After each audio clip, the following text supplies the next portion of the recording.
a land of green fields, stone walls, and also stones of a different, magical kind. A land where the boundaries between the seen and unseen, between myth and everyday reality, have always been thin. A land of stone circles and rock carvings, of gently meandering streams and quiet towns and misty bogs, the ancient land of fairy. In such a land lives an artist who seeks communion with the ancient elemental forces which reside here. An artist who is embarking upon a spiritual quest, a quest to become a witch. I've always been an artist in my heart and my soul, from childhood, from very early childhood, and the reason I started painting in the first place was my love of the earth. The inspiration for my paintings comes from historical and mythological stories. Through each of the different paintings, I'm using different energy and a different feeling to bring through the emotions of a particular deity.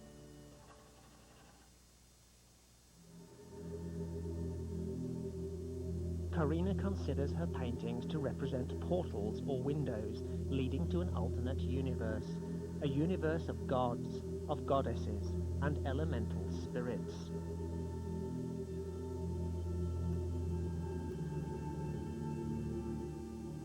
Witchcraft is just one way humans have sought to define their relationship to divinity and to the powers which lay behind the visible and tangible universe.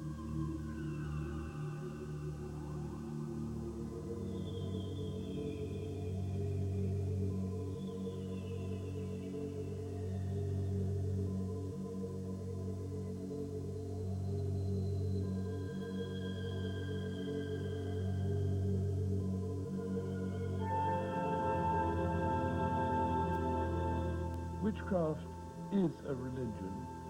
We worship the ultimate creator. If there is an ultimate creator, there can only be one. But we like to polarize it into its male and female aspects as the god and the goddess, like two terminals of a battery. If a battery doesn't have two equal and complementary terminals, then no current flows.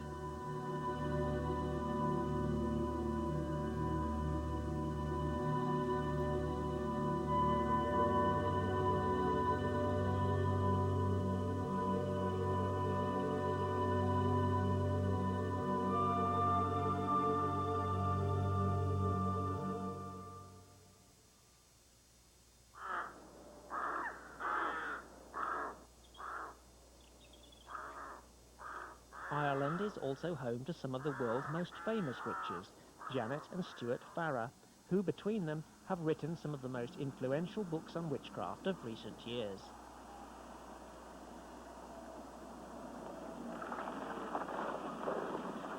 In search of instruction, and ultimately initiation, Karina seeks them out.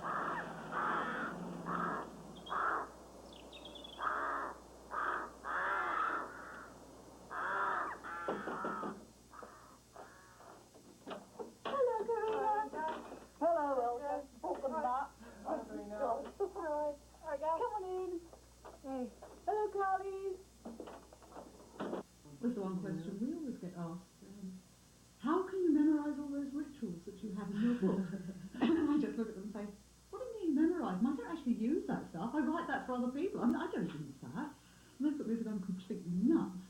Yeah. Most of our rituals we take straight from the heart. Which is what it should be. If you have all the knowledge you need about what the ritual is about, you don't need to learn the words, because it just flows naturally, it becomes poetic. And that is part of the art of ritual. It's like all books you'll come across on craft. They're guidelines. They're not taken in the whole entirety. You take the bits you need from them. A lot of people will read a book and think, oh, that's how it should be. But that's not quite true.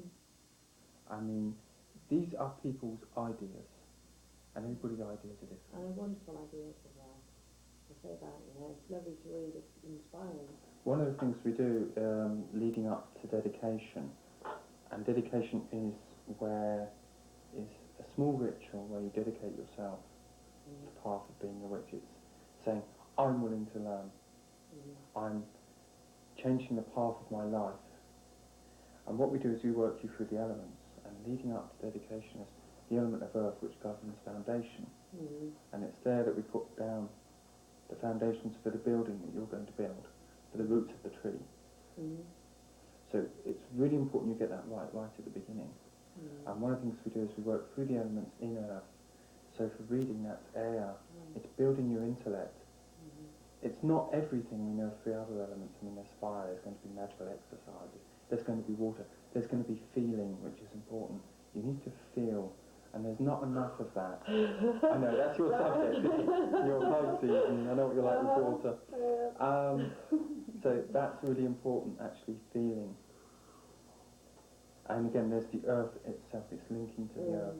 So we'll get you around lots of ancient sites about, and you can actually feel the goddess beneath your feet. But I'm afraid it's hard work first.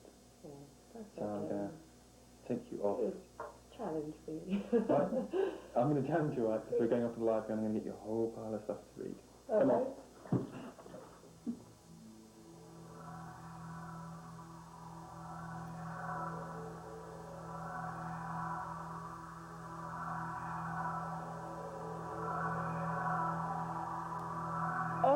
Represents life, it is intelligence, it is the healing aspect, it is creativity, it is symbolized by the magic wand or sometimes the witch's staff. Fire represents light, energy, potency, energizing. It's very much a God aspect. Inside the magic circle it is represented either by the sword or the Athene. Water representing love, intuition, the cycle of life and death and rebirth. It is very much a goddess element, and inside the magic circle it is represented by the chalice. Earth is stability, law, solidity. Its traditional symbol is the five-pointed star, the pentacle.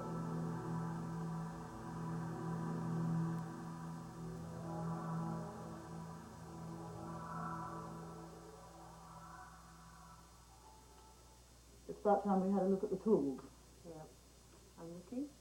Let's start from the beginning. When Gardner started to put the craft together, he came up with a whole set of ritual regalia that you needed to be a witch. How many times have you walked down the street and you've seen somebody walking along with a five-pointed star round their neck set inside a circle, which automatically says, I'm a witch? It does, yeah, fairly often. Fairly often. Fairly often, yeah. There is your pentacle. Forget the jewellery people wear, just think about it as the sphere that witches work in.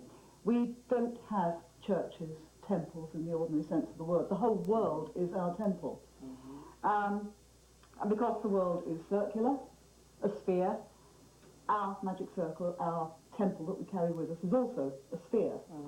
But because we are rooted in earth, the primary tool of witchcraft is the pentacle. Right. The symbols on it, signs of the zodiac around the edge of it, that's your own particular choice. You don't have to have those on it. And the stones. The stones going with each of the signs of the zodiac. Right.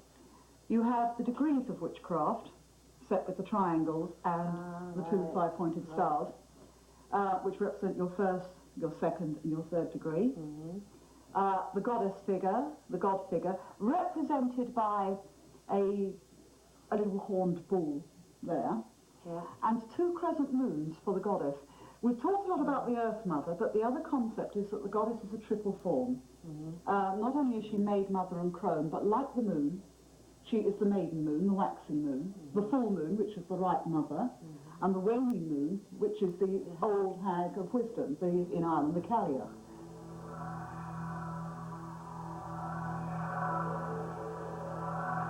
The other two symbols here are interesting because one aspect of the craft which I've done away with in my own coven is the idea of ritual scourging. That symbol is not a dollar. It represents a scourge, a whip. My old one used to be made of horsehair and it wouldn't actually hurt you. This one here represents a kiss. They are severity and mercy. There are times when you have to be a little severe with your students. Right. But there are other times when you encourage them and you praise them. And I think that is far more effective than putting someone through an ordeal in the sense of scourging them. Studying the craft is going to be an ordeal enough because it is hard work. And part of that ordeal is how you learn, how you gain your own knowledge, because it can be painful sometimes. Your witch's circle, like your pentacle, is divided into the 4 elements of air, earth, fire and water, ruled by spirit. That's what the 5-pointed star represents. Air, earth, fire, water, ruled by spirit. You can see this in practical terms. How many times have you heard somebody described as, oh, there's such a drip? Or isn't she airy-fairy? Or what a fiery temper? Or, oh, you are so down to earth and staid all the time. They are all negative aspects of these 4 elements of air, earth, fire and water. Overbalanced kind of a thing. Overbalanced. If you actually think about that star, it's a little man. There's his head, and his 2 arms, and his legs. This is what a human being should be, a perfect balance of these 4 elements. Each element rules an emotion, and each element has a tool.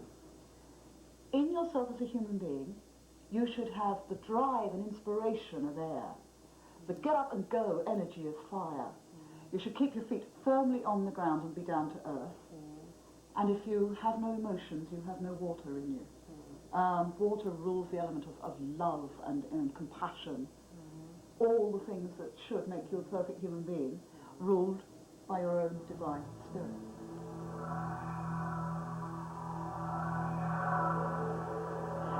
The other thing is, people make pentacles of various substances. This one is copper.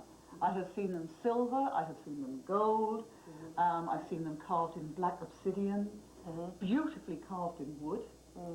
Wonderful. And this is beautiful copper, but I mean, personally, I'm a humble artist and I wouldn't be able to afford these. Mother Earth is right here under your fingertips. If you're working inside your house, for example, you're a city dweller, you have no countryside to work in, a simple bowl of earth will suffice for your pentacle. As the pentagram represents the goddess, the wand represents the god. When Gardner came up with his system of magical tools for Wicca, he took them from a system of ceremonial magic which went back to the last century. And in that system, the wand represented fire. But in Wicca, it's become to represent air instead.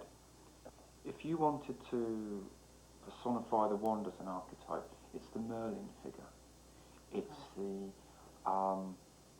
magician, the greying beard, the wisdom and the intellect, because it's governed by the element of air, the element of wisdom and intellect itself. You can see this one's encrusted with gems, which of course all crystal magic is actually governed by the element of air, and the crystals themselves, for instance, might be crystals related to the element of water or element of earth, but it'll be earth within air. Right. And this one has a little face on it. That's actually a scarab beetle. Ah, right. Now, you don't actually need a wand like this. My first one was just... Beautiful, it's beautiful. It's beautiful, but my first one was just a hazel twig cut at Beltane. Right. Just as the sun came up. And there's sort of something much more natural and symbolic about that. Now, most covens, and I do emphasise covens have swords. Right. It's the element of fire. I mean, a wand goes up into the sky. I mean, it comes from a tree which goes up into the sky, up into the air. A sword is forged in fire. And just like the wand represents the god as an elderly god of wisdom, the sword represents fire. It's the young god full of enthusiasm. And fire represents your willpower, your energy. So the sword is a magical weapon of doing, of action. Yes, exactly, the right word, action. Now, the sword came in again from ceremonial magic. It is not a weapon you need. It's not a magical tool you need. What you do need is an athame. Right. Now, an athame is, every witch has an athame. Mm-hmm. It's their primary magical tool. It represents their willpower, and it's an important link to the past, because the first tool man made was a piece of flint he had chipped away to use as an edge for scraping skins and for cutting sinew from bone. So it's about man's control of the elements. Right. So the athame represents your ability to control the elements. So this is a weapon of command. It's a magical tool of command. And so, Gavin, what would you not use your athame for? We would certainly not use it for drawing blood. We would certainly not use it for attacking, harming people. This idea of witches sacrificing people is ludicrous. It just doesn't happen. Right. This is a spiritual weapon. Right. It's a spiritual weapon, not a physical weapon. Okay. And you'd saying something earlier about medicinal herbs or herbs You in wouldn't. general as well. You would never cut herbs with a metal-bladed weapon, not steel or iron. You can Right. cut it with Okay. copper, or with brass, or with bronze, but never with iron, because the iron actually leaches the power out of the herb. The element of water, the chalice. Chalices come in every shape and sort and size you can possibly imagine. The cauldron is a glorified chalice. People are going to think that the craft is very hung up on sex, because what does it represent? The womb of Mother Earth. Most covens, when the chalice is on the altar, fill it with red wine to represent the sort of lifeblood of the earth. If you don't drink alcohol, then whatever you like. Fruit juice, cranberry goes down very nicely. And sometimes it's much better than having alcohol as such inside the circle. Right. Again, this chalice was given to us in America, and it's a very nice chalice. Beautiful, yes. But on a lot of witches' altars, you're going to see fabulous silver chalices. Has anyone a slight problem with that? Thinking expensive. Thinking expensive. A simple wooden one suffices. Right. Amongst some of the older covens, they point out quite correctly, a wooden chalice is more traditional. And do you know why? Because back in the Middle Ages, if you were living in the countryside and you had a silver chalice, and your house was raided, you would be arrested. Not for witchcraft, but for theft. Only the church could afford a silver chalice. Right. So wood is much more traditional than any elaborate silver chalice you are ever going to find. Right. But please, not plastic. I have actually seen witches who use plastic chalices. You want some sort of natural Something natural. element. The chalice itself very much represents the younger aspect of the goddess, the sort of spring, fertile woman who becomes the mother. Whereas the pentacle represents the older aspect of the goddess, you know, the dark earth mother herself, the old hag of wisdom. That's why a cave is a very good place, and you wouldn't think of it, because you would think that a cave represented earth. Think how damp it is inside a cave. It is a perfect entrance to the womb of Mother Earth. So you can use a cave as your chalice.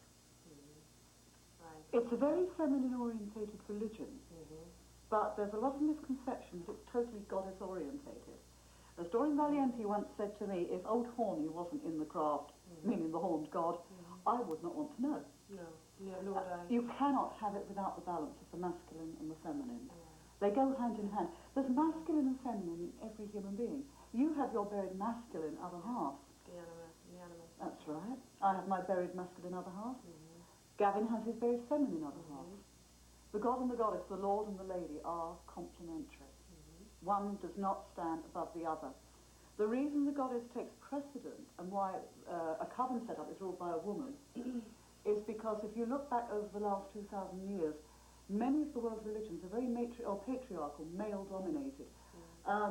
Stuart says the god is not dead, he is a grass widower. So you have to bring his feminine consort back again. And because we do so much work in the field of conservation, we are working with Mother Earth. She needs, at the moment, to take precedence. There's a piece of literature that Doreen Valiente wrote some years ago, And one statement in that, the goddess herself, in her words to her children, she speaks of being the mother of all living. And this is why inside the craft you will never see animal sacrifice, for example. The mother of all living, that includes animals. So many people believe that witches, because of our elaborate regalia, especially our athenas and our knives, they cannot believe that we don't use them to kill animals or to injure other human beings. Well, yeah, You have to have a respect for life to be a witch. Many people ask why in witchcraft we have a goddess when there is no such figure in Christianity. Actually, that's not strictly true. Again, let's backtrack. Christianity grew out of the Judaic faith. It is now the Judaic Christian religion. To the Jewish people, they have the Shekinah. The Shekinah is the feminine aspect of God himself, of Yahweh, of Elohim. In other words, God the Father is also God the Mother. The Shekinah is wisdom. She is the silent one. She is the one who smiles over the marriage bed. To the Jewish people, sex is a very sacred act, and it is ruled by the Shekinah, the Great Mother. When Constantine introduced Christianity with such force that if you were a pagan, you became Christian whether you liked it or not, as that religion began to grow, the feminine side of God had to be subjugated. The interesting thing is that now the church is wondering whether the Virgin Mary, because that is the goddess of Christianity, should be elevated back to a goddess status. Even the concept of the word virgin, if you take, for example, the word virgin goddess, as in Artemis or Diana, it did not mean Virgo intacta in a sexual sense. It meant a goddess in her own right. In other words, subjugated to no man. If you look at the statues of the Virgin Mary, especially here in Ireland, they are sexless. They are pale, wan creatures. The breasts are hidden behind heavy, flowing robes. Even the sweet smile on the Madonna's face is sometimes quite painful. How would you like to be a woman robbed of your sexuality because you must be a virgin to give forth life to the living God incarnate? You will not find this in Spain or amongst the South American people. Their Madonna, and here in this house I have a beautiful Santeria statue. By Santeria we are talking of Latin America. She is the Madonna of Guadalupe, but she is beautiful. She is known as La Serena. She has the face of a beautiful young woman. A great star shines from her head. Her hands are open with pearls, the pearls of wisdom. Her feet are in the ocean, and roses dust her little feet. And she wears a beautiful blue gown that accentuates her figure and turns her into a radiant figure, much more wonderful as a concept of a divine mother, of a holy virgin in the sexual sense, than this porcelain, sad, classic Madonna that you find in Ireland. I always want to take the Madonnas from the churches and take my La Serena and say, replace every statue you have. Here is the mother of your Jesus. Here is the great lady herself. And this is how she should look. Young and tender and alive and vibrant. Not sad and empty. In Ireland we have a cult of Mary. It's interesting. Many of our ancient wells are dedicated to the goddess Brede, or in Christian terms, Saint Bridget, Saint Brede. It is said of the saint that originally they were three holy sisters, three Bridgets. Again, this is a reference to an old goddess who was a triple goddess, a goddess of life and death and of fertility, a maiden, a mother, and an old woman of wisdom.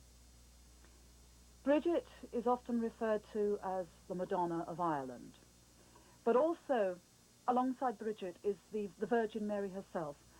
And a cult, a Marian cult, has grown here in this country around the Mother of God, around the Virgin Mary. It's a very strict cult, very much woman-orientated. It's, I think, in Catholic Ireland, I think it is the woman's way of reclaiming their goddess without realising that this is what they are doing. Whereas with Bridget, St. Brede, it's interesting. Down in Kildare is the great shrine of Bridget. It is the cathedral in Kildare. And it is said that this is where St. Bridget set up the church, the Christian church. Of course, it's an ancient goddess site long before Christianity ever came here. During Bridget's time, there was always an eternal flame that burnt brightly in Kildare, and it was attended by her nuns. The nuns of St. Bridget were not the nuns that you see today. These were priestesses. They wore beautiful flaming colours. They painted their nails scarlet. One description says that they had nails like hawk's talons. They left their hair unbraided and they decorated it. They were lively and they were vibrant. And they kept the eternal flame of the ancient goddess Brede, late at St. Bridget, burning. Well, the church eventually took away the sacred fires of Kildare. But not entirely. For in Kildare today there is a group of nuns who have dedicated themselves to Brede, the goddess, as Saint Bridget, but acknowledging the fact that she was a pre-Christian goddess. And they live not far from the cathedral, and in their house they keep her eternal flame burning. It has burnt there for many years, and one day they hope to replace the goddess's fire in the great cathedral at Kildare. So in this country, paganism and Christianity work very much together, sometimes both of them wearing the same dress, the same cloak. The old priestesses are still here, but today they are called nuns. The new priestesses are here, and today they are called witches. Since earliest times, the horns or antlers have been a symbol of divinity. For instance, in Lascar in France, in the cave of Trèffer, there's a cave painting of a shaman performing a ritual for a successful hunt, and he's wearing animal hides and antlers, identifying with the horn god. The horn god is the personification of the masculine aspect of nature. He is associated as a hunter deity, but he's also the protector of animals, the protector of wildlife, the protector of the forests, of trees, of everything in nature. And he is the creative and generative force. So in that sense, he is incredibly masculine. He's usually portrayed with the antlers, very well muscled, very obviously masculine figure. But also, because he is almost purely right brain, he's a creature of instinct and of intuition. So he's also, in a strange way, one of the most feminine of the gods. So in the horn god, you have this incredible mixture of the masculine and feminine in almost perfect harmony, that wild, free abandonment, which is also nurturing and planting and growing and guiding. So he's an incredibly complex and yet very, very simple figure at the same time. One of the questions the modern witches usually asked, first of all, is, do we worship Satan? There is one simple answer to this: no. Witches do not believe in Satan. He's not been around for very long. He's a very new concept. A witch believes that responsibility lies within yourself. We don't have a devil as a scapegoat. We believe that the creative force behind the universe is the same creative force for any world religion. If you're Jewish, if you are a Hindu, if you're a Christian, if you're a Muslim, or if you're a witch.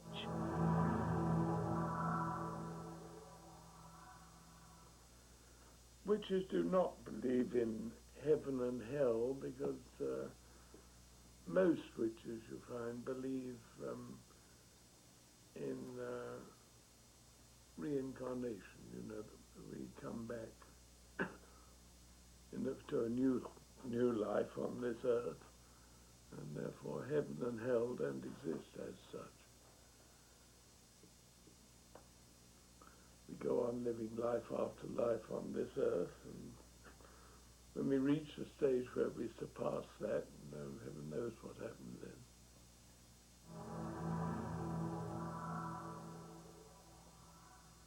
One popular question that people ask a witch when they first come to see one of us is, isn't it true that you curse people?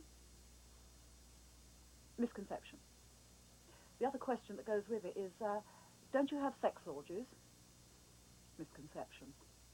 What about drugs? Misconception. Oh, no sex and drugs and rock and roll. Well, yes, of course we have sex, especially if we're happily married. Who doesn't? Even if you're not, but that doesn't mean you have it in a coven. It does not mean if you go to a witch's coven you are going to see an orgy of naked bodies. Let's take this in order. Let's start, first of all, before we talk about the curse, let's start with nudity.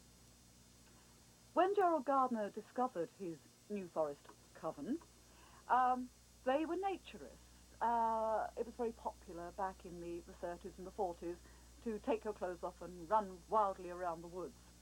Of course, for them, their naturism became incorporated in their religion, this coven that Gardner discovered. Well, Gardner had always advocated that nudity was very, very good for you, especially to lie naked in sunlight, as he believed it was a cure-all. Unfortunately, he was very wrong, and anyone who's got any common sense today knows that sticking one's bare body in bright sunlight is extremely dangerous. Don't do it unless you want skin cancer. So some covens today still practice nakedness, nudity. You see, modern witchcraft, as it has developed, it has also adopted titles for itself. There is Gardnerian witchcraft, named after Gerald Gardner. Many Gardnerian covens do practice naked, which we call skyclad. There is Alexandrian witchcraft, which is named after Alexander's, who in actual fact was Gardnerian.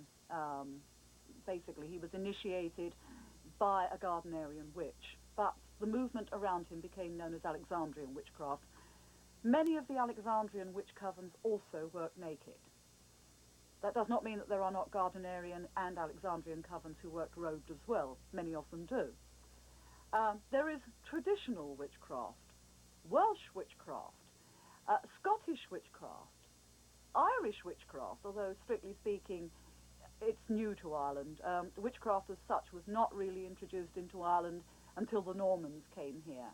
Up until then, if you were a witch, you were known as the Van Father, which is Gaelic for wise woman, the country woman. It was the Normans who introduced the concept of coven ritual, as in the case of Alice Kittler, the great witch of Kilkenny, who was a Norman wealthy woman, and who was accused by the church of practicing witchcraft. History does not relate whether she ran around Kilkenny stark naked. I doubt it very much. The weather over here is far too cold. As for our own coven, many years ago, we used to work naked as well. But A, I have got far too old to run around butt naked with strange people that I don't know.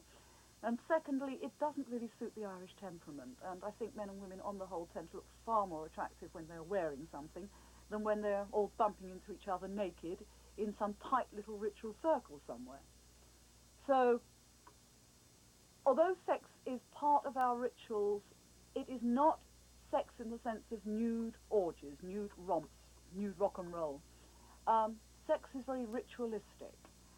If sex takes place in actuality in a ritual sense, it is between a married couple or a consenting couple who are in love with each other and in the privacy of their own home. It does not take place in front of everybody inside the coven. The second aspect we were talking about was, do witches curse people?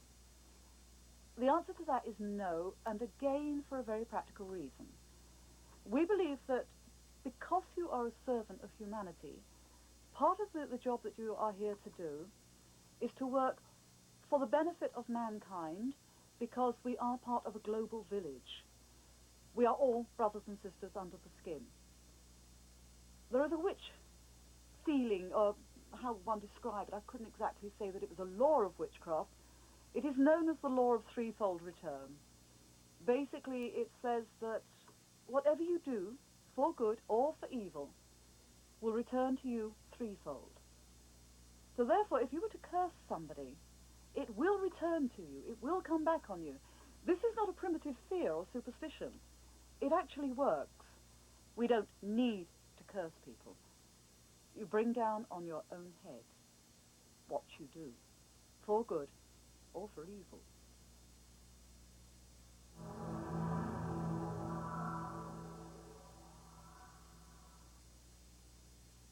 Drugs. That's always an interesting one. Any witch who tells you that witches do not take drugs technically is not telling the truth. Let's classify drugs. There are witches who don't even drink alcohol, who don't drink coffee, who don't drink tea. Some of them are so strict with themselves they will only drink water. There are witches who say, yes, I love a whiskey, give me a double. I'm one of them. Alcohol is a drug. Stuart, my husband, he smokes like a chimney. It's not good for him, but he does it. I know some witches who won't smoke cigarettes, quite rightly so. They are bad for your health. I know other witches who smoke marijuana, and of course at the moment there is this big debate, should it be legalized?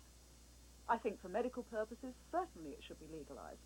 And yes, it is a lot less harmful than tobacco in many cases. But that doesn't mean that a witch has the right to advocate using cannabis to another human being. I know witches who have used it in the past, and as they developed, they gave it up. They decided it was not for them. Again, this is a very open debate. There are witches who practice shamanistically who use magic mushrooms, but they will only maybe use them once in a whole season of mushroom growing. And they use it purely in a ritual context, as a part of cleansing their physical body and their psyche of all the garbage that has accumulated upon them over the last year.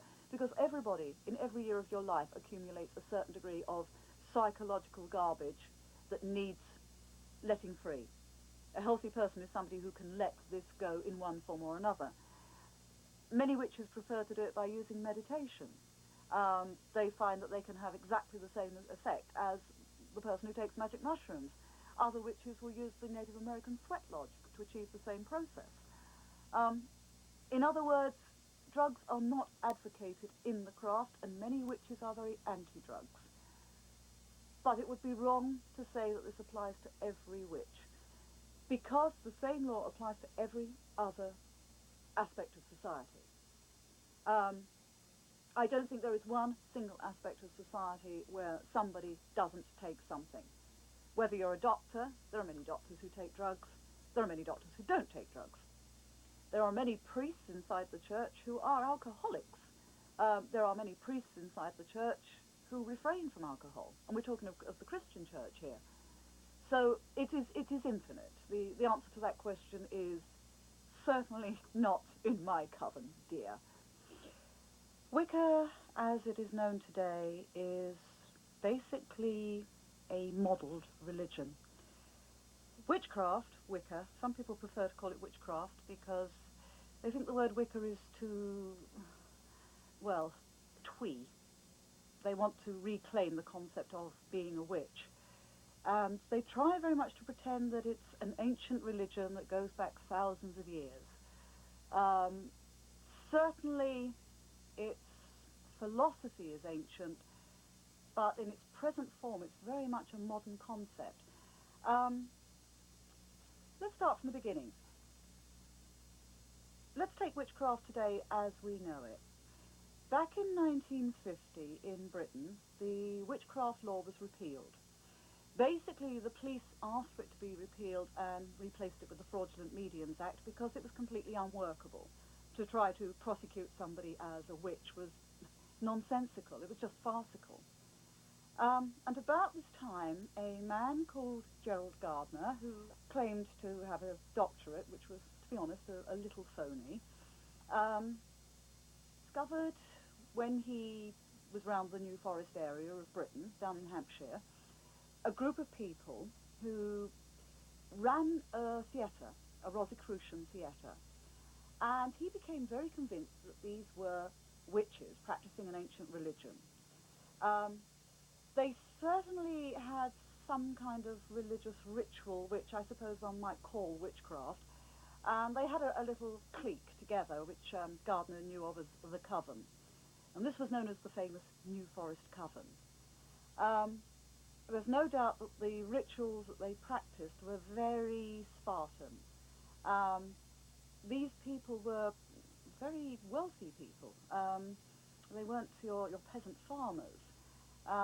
They were well off, well educated, men and women. And to be honest, I think well, we have to think that this is just after the war, after World War II. And I think that it was a throwback, that these people had been through a terrible situation. Thousands of people had died across the world. And these people were young, wealthy, as I've already stated. And I think they invented for themselves a philosophy and a religion that today would have been described as a hippie movement. Gardner met them. He was introduced to a woman called Dorothy Clutterbuck, who seemed to be the leading figure in this, the, quote, high priestess figure, and he became convinced that this was a coven. Whether it was or not, we will never know. Not really, not in all honesty. But that doesn't matter. What matters is that Gardner became so enthusiastic about their religious practices, he adopted them, and later on over the years, along with people like Doreen Valiente, he amplified them and made a workable concept. And from that was created Wicca, witchcraft, as we know it today. I think, to be honest, the actual practice of witchcraft then and now would bear no relationship whatsoever to any kind of witchcraft over the last 400 to 500 years. And as it has grown and developed, it has changed, it has evolved. And during that evolution, it has actually begun to trace its roots backwards in a practical sense. For example, if witchcraft existed and was practiced by country people 300 or 400 years ago, it would have been not so much a coven set up as we have it today, but it would be on a one-to-one basis, teacher and pupil.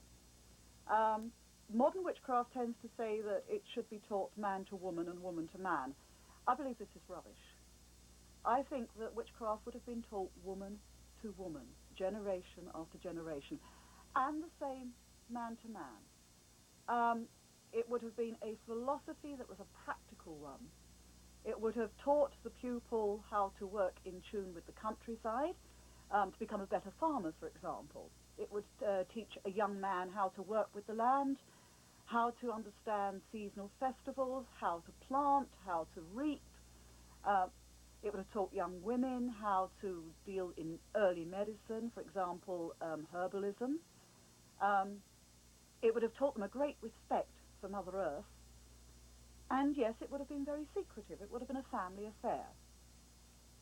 The modern witchcraft movement, to a certain extent, is going back to this one-to-one tuition, to this family-orientated religion.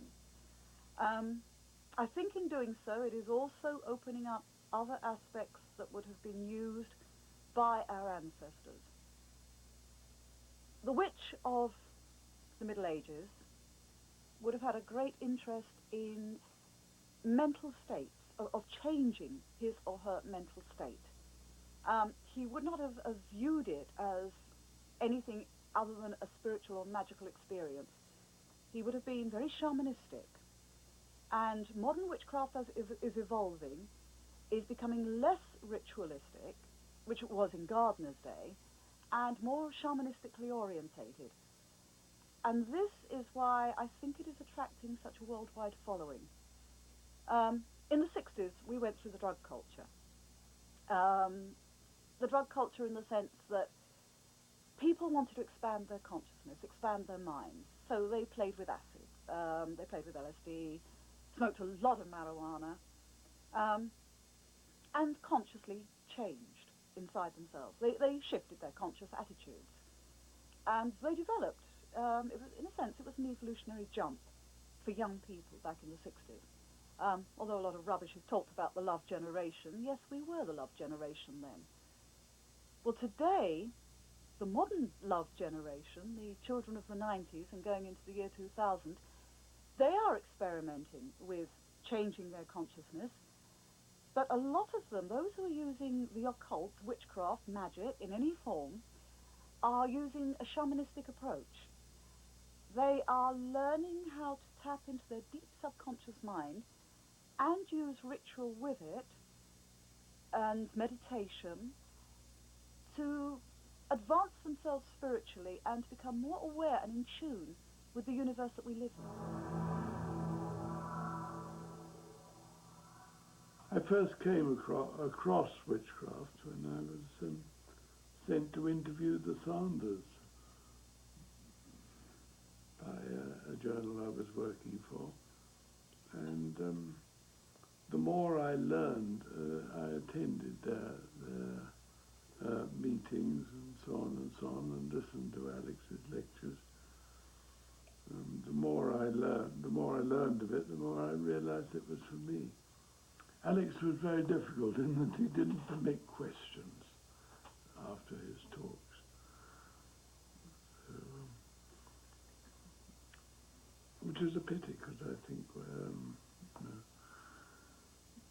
a lot of questions would have been useful. But anyhow, it set me on that path.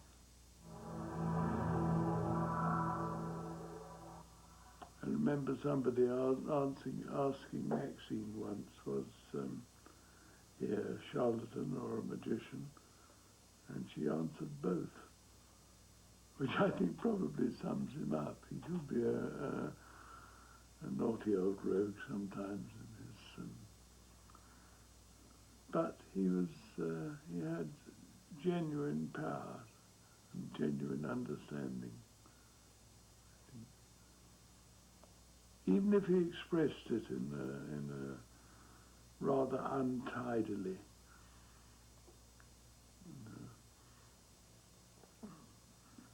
a mixture of Kabbalistic and heaven knows what terms, but he was genuine. What kind of people become witches? Again, the answer is really basically anybody. Anybody who is spiritually sensitive and wants to find a religion that deals with grassroots. A religion that frees them from fear and superstition, and a religion that brings them closer to the earth, closer to nature. In our coven, we've had everything from an Indian princess to a building site labourer, brothel bouncer, prostitute, politician, rock star, yacht builder, chef, housewife, grandmother, ages. We've had everyone from somebody just turned 18, which, by the way, is the limitation. You have to be over the age of 18, really basically because you need to have a degree of maturity. Everybody from over the age of 18 up to 90. The oldest witch we've ever had was 95. The youngest was just over the age of 18. To be honest, I prefer people in their late 20s, to start in their late 20s. You do need maturity and responsibility. Witchcraft, as a healing religion, works very well with innocence, and I think this is one of the keys to witchcraft. There is a divine innocence about our religion, and this is one of the first things that attracted me personally to it. I was delighted to see a philosophy that did not complicate the divine, but brought the divine close to me. My God walks with me. My God talks with me. My goddess enfolds me in her arms every day of my life. She helps me. She guides me. She's not out there somewhere, far distant, in some concept of heaven. She stands beside me when I cook, when I clean. She stands beside me when I go shopping. she's with me every second of my life. And if I'm acting as a healer, I say to my lady, here is a situation where I need your help desperately. And the lady loves children. Witchcraft works very well on healing children. Many years ago, when I first became a witch in 1970, my father worked for the biggest children's hospital in London. There was a little boy lying in that hospital, and the doctors were convinced that he would die. He'd swallowed mercury from a thermometer, and he was a very, very sick little one. And my father, who was a practicing Christian, came to me and he said, I'm praying for him. Ask your witch friends, can they help him? I looked at the life of this child and I thought, you have so much ahead of you. I'm sure that there is something the witches can do for you. So I put the case to the coven, and all the coven agreed, this little boy will live. We will talk to our gods. We will say to them, be merciful. Give him back to the family who loves him. Make him smile again. Make him happy. And that night we worked magic. And we concentrated on removing all of that mercury from that child's system. We concentrated on seeing him sitting up in his bed, laughing, playing with his toys, getting stronger every day. And the next day, when my father came home from work, he threw his arms around me and he said, I don't know how that happened. He said, I have just seen a miracle. And I said, what happened, Father? And he said, when I left work this evening, I went up to see the little boy, the one I told you about. At 3 o'clock this afternoon, he sat up in bed and demanded ice cream. Now that's magic. Healing has always been an essential part of witchcraft. In fact, you could go as far to say that witchcraft wouldn't exist without the need to heal. As far back as Neolithic man, there is evidence of him using herbs, balms, and oils for the purpose of healing. You can see this in Egyptian culture, Mesopotamian, right the way forward into the Greeks and the Romans. When you talk about healing in respect of witchcraft, most people think immediately of herbalism, but there are several other forms of healing used. Most witches nowadays use spiritual healing. They use the aura and energy centers in the body, referred to as chakras, for healing. This is sometimes referred to in common culture as faith healing or the laying on of hands, but it's much more complicated than that. Also, you find witches have embraced the current trend towards complementary medicine. You'll find witches using many different forms of alternative therapies, ranging from reflexology through to shiatsu and acupuncture. Karina, accompanied by Janet Farrer, begins the traditional witch's study of plant lore. Goosegrass, affectionately known as sticky willy. It's under the hairs, a little leaf brax. It's one of those plants, if you throw it on clothing, it will stick because of the little hairs under the leaves. It's very sticky to touch. If you strip the leaves down, strip them off, and you can make a poultice to put on hemorrhaging wounds. If you're out in the countryside, you cut yourself, you haven't got anything to put round it, no cloth or anything, slap some of that over it. It coagulates the blood. Otherwise, it's an absolute nuisance, but it's such a useful plant. We are surrounded by nature's treasures. Unfortunately, in this day and age, we've got too used to using antibiotics. And you know the harm that we now know they are doing to us. They're overused. But always be practical. Witches believe that medical science and natural science go hand in hand. If you get so ill that you need to take medication from a doctor, do it. But for simple things where you can help yourself, turn to Mother Nature in the countryside. Boost your system with lots of garlic. Take your spring tonic. Work with the earth. But if you need a doctor, use a doctor. As you know, aspirin comes from the willow tree, from the bark of the willow tree. Aspirin is just as much a rite of magic as is any plant growing wild. Yes, it's been made into a pill form, but it works. We knew about aspirin long before the medics did. An incense cabinet, an herbal cabinet, constantly needs reorganising and cleaning. And that's going to be your job, my dear. Right. But we expect you, if you start to study the ancient religions, to understand the uses of oils for various purposes, incenses. For example, ylang ylang. Have a smell. Very heady. Phew. Ylang ylang, Karina, used in a massage oil is excellent for releasing your own frustrated sexual energy. If you are working with a person who has sexual problems, an ylang ylang oil rubbed and given as a proper massage will help to free sexual frustration inside them. It's very relaxing and very healing on a sexual level, as is tea tree. Tea tree is the cure-all. Do you know they are now using this in Australia as an antiseptic in hospitals before operations?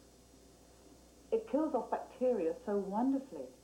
If you have an open wound, by the way, I'm going to say, if you cut yourself on something like barbed wire, do go and get an anti-tetanus shot. But if you have an open wound, a simple cut, spots on your face, rub tea tree on it. Right. It works very, very well. It's one of the most wonderful healers that Mother Earth has ever produced, along with the stinging nettle.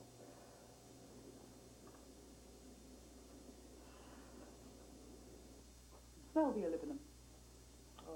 During the time of ancient Egypt, Queen Hatshepsut sent her people down into the land of Punt to look for the incense tree. The land of Punt is Nubia, and it was there they found the trees that frankincense, olivinem, grew from. Now it is cultivated throughout the Middle East. It's a wonderful, warm, healing smell.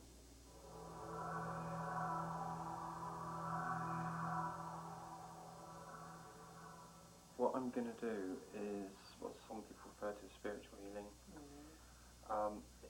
Others refer to it auric or chakric healing. You have a series of auras which go around your body. The closest one in is the etheric. It's best described as what your physical body hangs on. The next one out is the mental emotional. Now, this portrays your emotions to other people. It's like, for instance, when you walk into a room, you know somebody is upset. They may not have the visual expressions, but you just know what you're actually doing is you're subliminally seeing that aura, and that is telling you something about that person, so it's very much related to communication. The next one is the spiritual aura. Now, there's a saying that the Buddha, Gautama, his spiritual aura went out for 5 miles. It expands with growth. With your growth spiritually, your actual spiritual aura will actually grow. Now, what I'm going to work with initially is with yours. So just relax. And I enter your aura very slowly.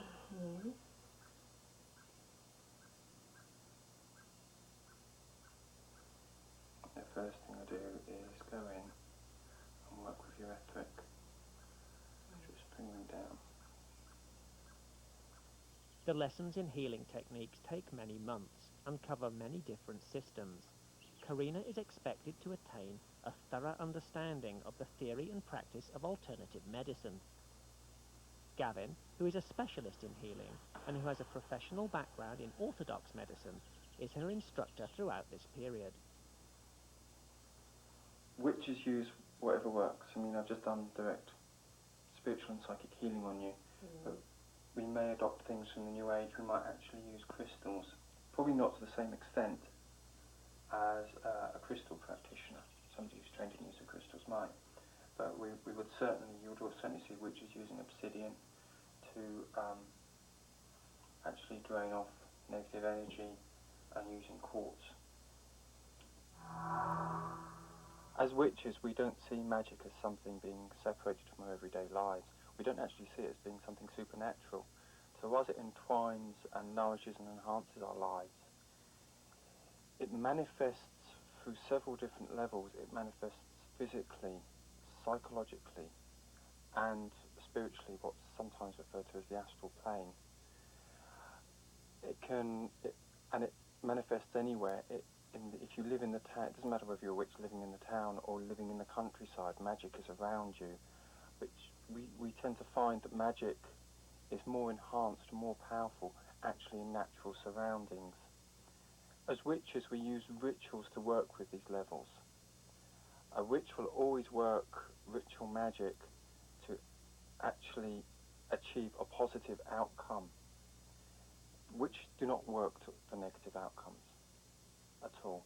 That is against our whole philosophy of "an it harm none, do what thou will." When we work with a student, we try to get them to go with the flow of this energy, of this magic which surrounds them.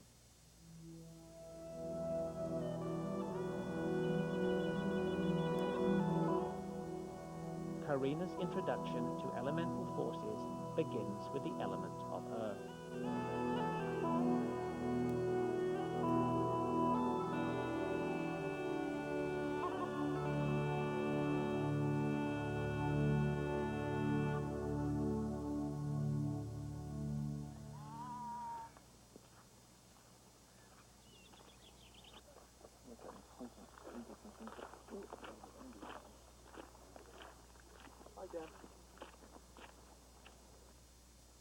Now you have a climb ahead of you, Karina, and I'm not going up there with you. Welcome to Sleve na Callia. Thank you. The Callia, in Irish legend, is the hag, the witch. She is one of the most primordial of the ancient goddesses of this country. She is the very stones of the Earth Mother herself, which is why the top of the mountain is covered with cairns, beautiful cairns, dating back 5,000 years. So it's an experience to see them. These are the earth graves of Ireland. On the top of this mountain is the hag's chair. Sleve na Callia belongs to the crone aspect of the goddess. She's the wise old woman. And the hag's chair is lined exactly to where the moon, full moon, rises. And if you look at it closely, it's almost like the horns of Isis. The moon rises completely through the centre horns of the hag's chair itself. And it's said that she hunts these hills with her hunting hounds. She protects the flocks, but she hunts wild aurochs. And of course the aurochs has been extinct for God knows how many thousands of years. So go climb the Callia and meet the hag goddess face to face. The crone. The crone.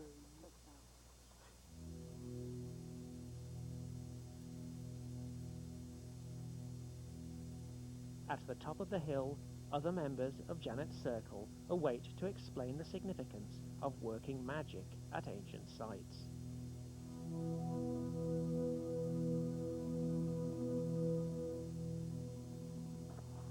When you cast your circle, you begin in the north and you return to the north. You start from earth, go around through the other elements and return to earth. In many ways, the element of earth is the building block. It is the start and the finish. Life comes out of the element of earth, comes out of the earth. We live our life on it, and when we die, we return full circle into the earth again. Okay, so this place here, would you consider this place yourself a sacred place? We would consider it a sacred place, but we prefer to use the phrase place of power. Right.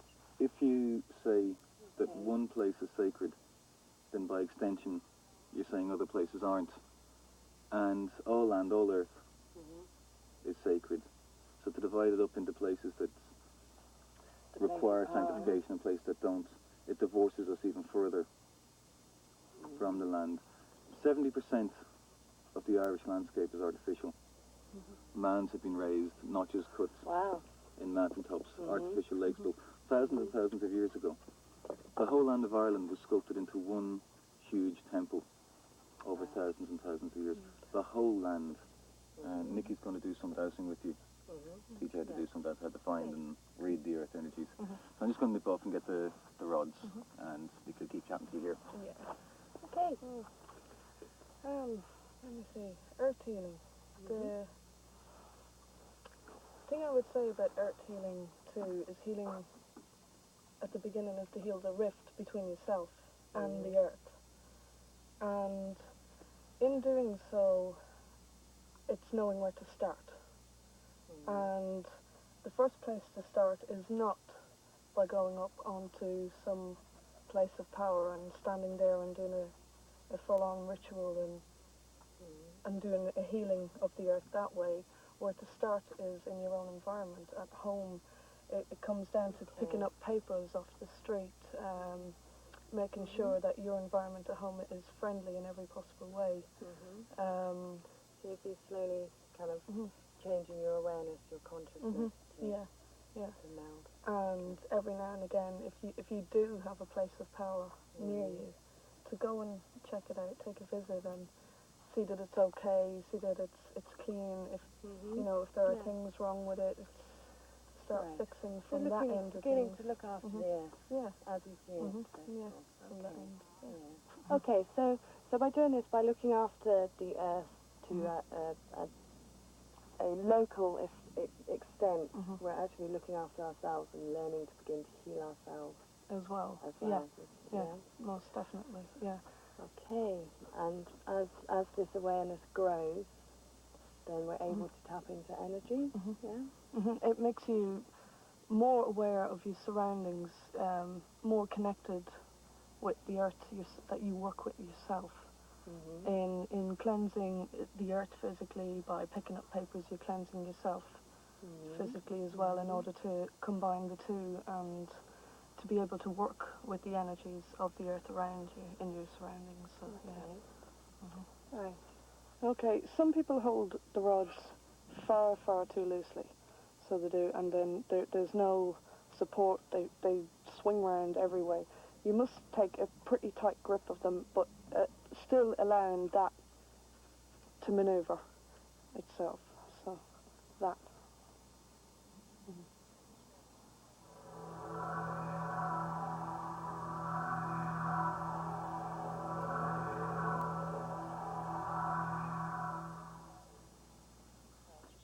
Okay, Fran, do you want to explain the lines to Karina that she's found, the reasons why they meet and interconnect the way they do here? Yeah, surely. The lines are natural. They occur all over the world, in every place.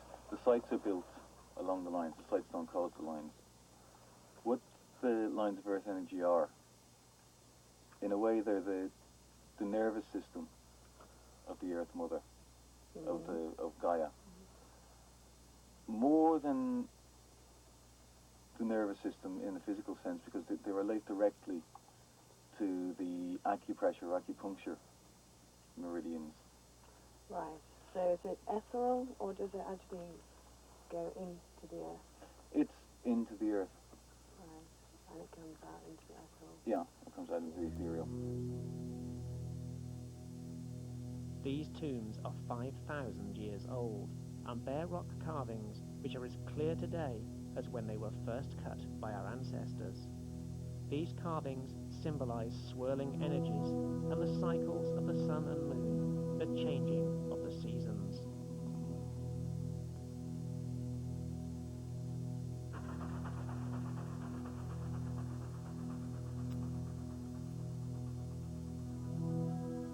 Karina begins a series of deep meditations upon these symbols and the powers they represent.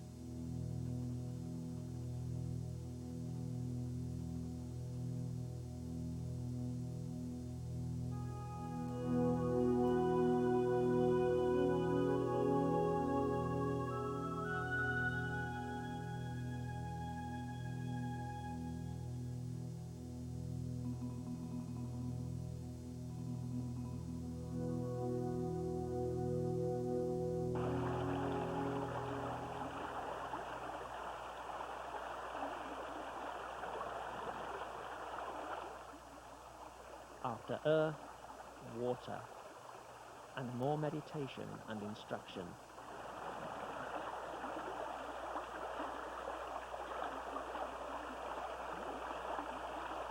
Wherever you find a sacred well in Northern Europe, you'll always find a tree. The well represents the descent into the underworld. It's the gateway.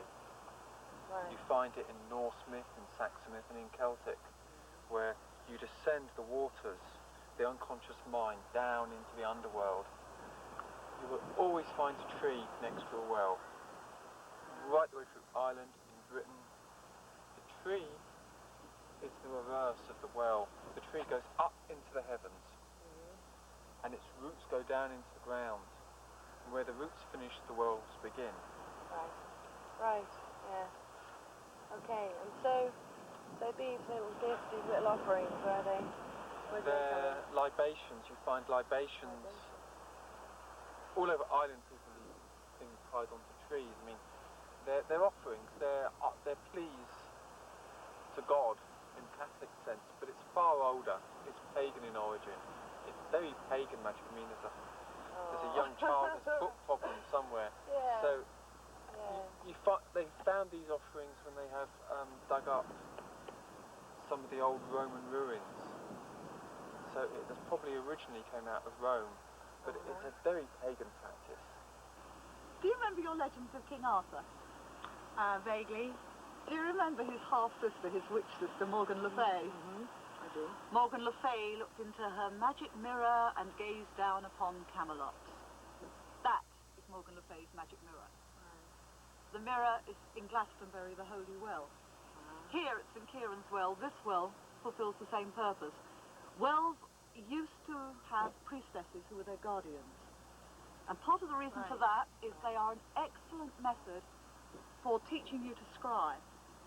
And scrying is the art of being able to look deep into the waters, allow your mind to relax, allow your sight gently to flow with the water itself. In the end, you will start seeing images, not images as reflections, but they are images of spiritual experiences. Usually they occur actually inside your own head. It's almost like watching a television screen. And these have been used by priestesses since time immemorial. So they would be acting as kind of an amplifier. They're an amplifier. For your own depth of imagination, somehow channeling and reaching into the land of truth. Well, if I were to look at it. We're lucky, we live in the countryside and we have holy wells. An urban witch, many of them, they put black ink into a metal bowl and they use the black ink to get the same effect. Or they use a black mirror to scry into. Some use crystal, traditional crystal ball. The only problem with crystal is it can give you a blinding headache. Water is much better.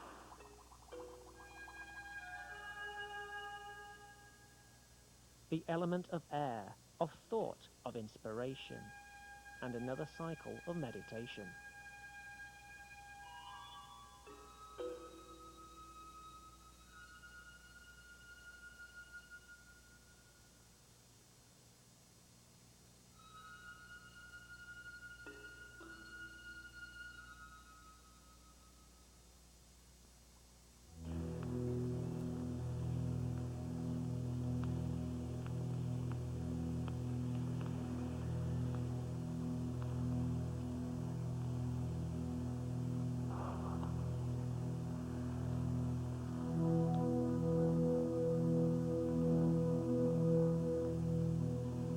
Fire is the element of energy, of action.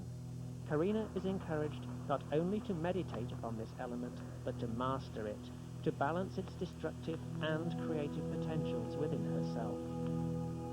Always, the aim is self-transformation and the balancing of the elements under the guidance of the Divine Spirit.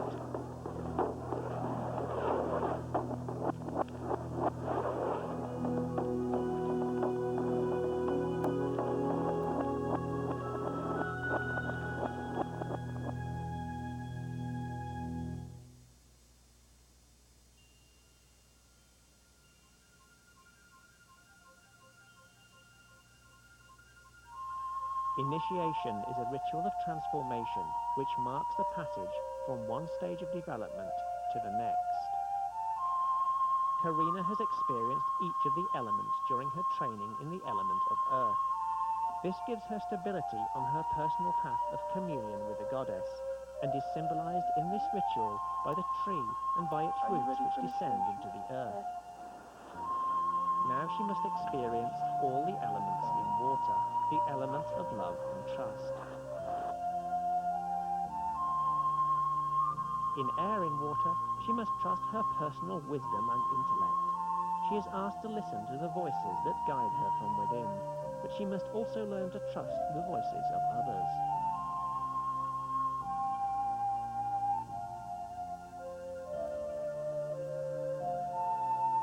Fire is the element of willpower and faith, and the next ordeal reflects this. It is about having faith in those that guide you, and that they will not do anything to intentionally or unintentionally harm you.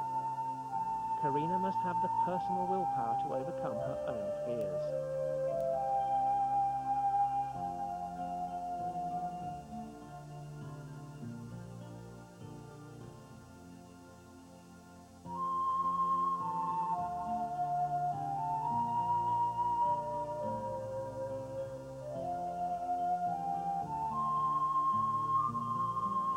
Finally, in water, her guide brings her to the abyss which she must decide to cross. Once crossed, she can never return. You cannot undo that which you have learnt about yourself or about the universe around you. This is the final act of trust and is symbolized by crossing the bridge.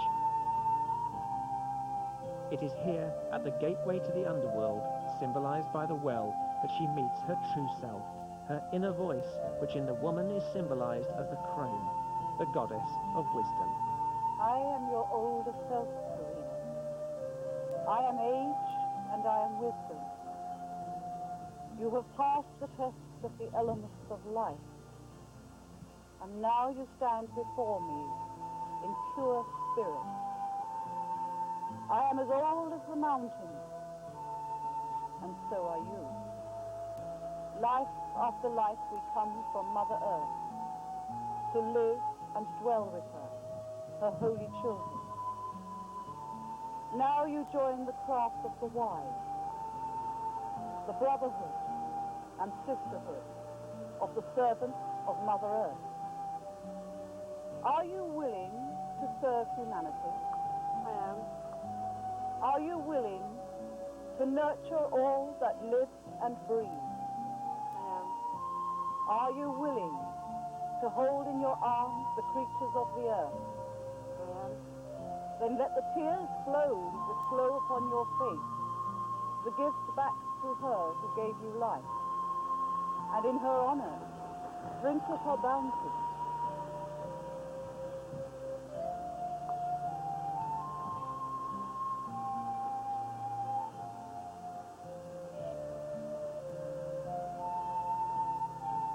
Honor those whom you love, from the great to the lesser, from the mighty to the weak. Honor those who gave you life, your mother and father. Honor mankind, and honor yourself, sister and witch. Blessed be. Blessed be.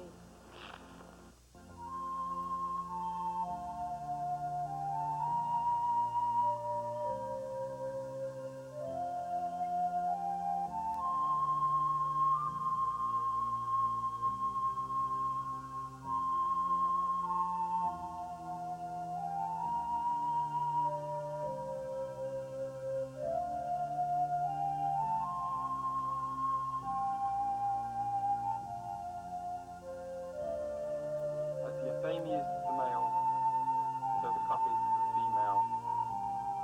Conjoined in one, they become true.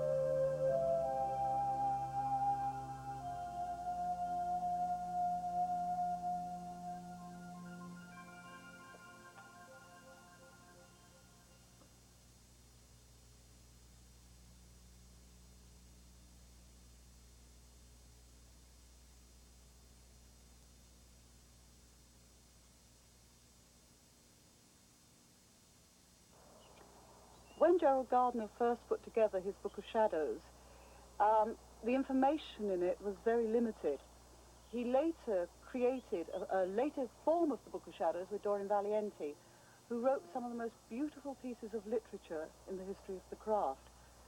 One of these pieces is The Charge of the Goddess. It is the words of the Great Mother of Life to the children of the earth. Some covens work naked, which we call skyclad, some work robed. We tend to do both. In Doreen's original charge, she talks about being naked in your rights. We still use this ourselves, but naked has two aspects. You can either be thinking of physical nudity or of the earth herself. She strips herself open and shows herself in her loveliness to you.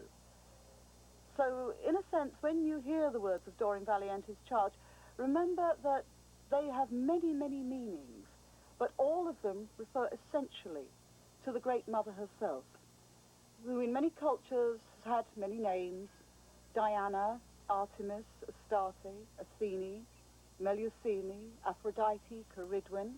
Here in Ireland it's Danu, Isis of Egypt, Breed of Ireland. Her names are myriad, and only some of these you will hear in the charge. Listen to the words of the Great Mother. She who of old was also called among men Artemis, Astarte, Athene, Dione, Melusine, Aphrodite, Ceridwen, Dana, Arianrod, Isis, Breed, and by many other names. Whenever ye have need of anything, once in the month, and better it be when the moon is full, then shall ye assemble in some secret place, and adore the spirit of me, who am queen of all witches. There shall ye assemble, ye who are fain to learn all sorcery, yet have not won its deepest secrets. To these will I teach things that are yet unknown, and ye shall be free from slavery. And as a sign that ye be really free, ye shall be naked in your rights, and ye shall dance, sing, feast, make music and love, all in my praise. For mine is the ecstasy of the spirit, and mine also is joy on earth. For my law is love unto all beings. Keep pure your highest ideal. Strive ever towards it. Let naught stop you or turn you aside. For mine is the secret door which opens upon the land of youth. Mine is the cup of the wine of life, the cauldron of Ceridwen, which is the holy grail of immortality. I am the gracious goddess, who gives the gift of joy unto the heart of man.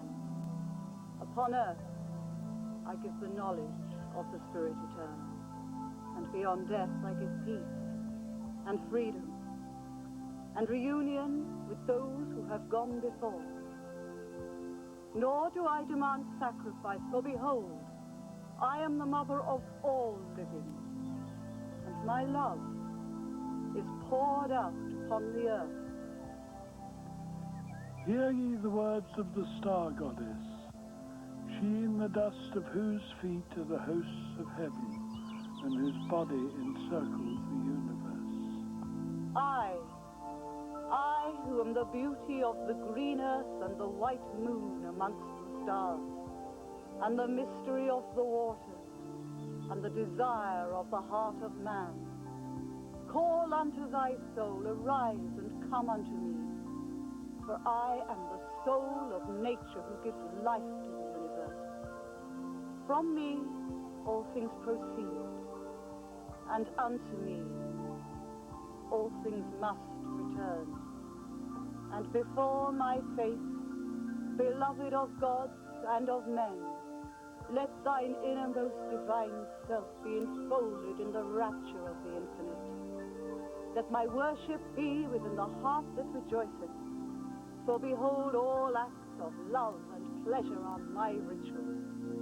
And therefore, let there be beauty and strength, power and compassion, honor and humility, mirth and reverence within you.